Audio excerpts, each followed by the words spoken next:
is not around. What is your experience or relation po to Las Cañas that you would be presenting his testimony here tonight?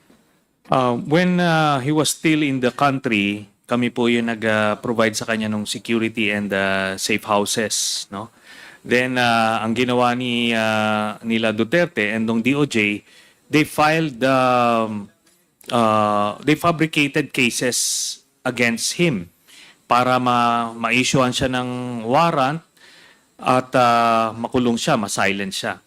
So by then, he was able to slip out of the country even before the warrant was issued, and we facilitated that, no? Kasi hindi pa naman siya fugitive, so we're still not breaking any laws.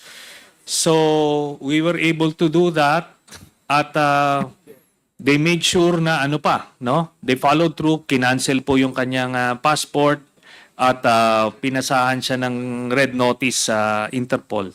But by then, nakapag-seek siya ng asylum somewhere. So, yan po ang background nun. Then, since kami po yung unang nag-file ng communication at sa ICC, meron po kaming coordination with them. We pass information with them, and hindi po yan unpatriotic, no? In fact, on the contrary, that is a patriotic thing to do noong mga panahon na walang masilungan o masakluluhan ang mga kababayan natin.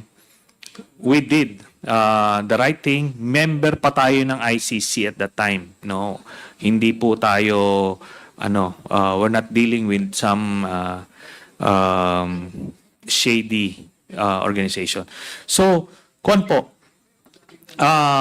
nagkakaroon po ng ugnayan through intermediaries. Tapos, eventually nga, we were able to get hold of that 186-page affidavit. Then, meron siyang video na patutuo while he's signing, and yung conclusion binasa po niya. So yun po ang naging kuha namin standpoint. Sabi ko nga po,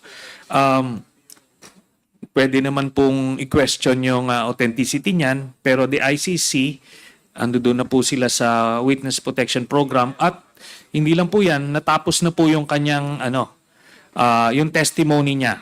So even before the trial began or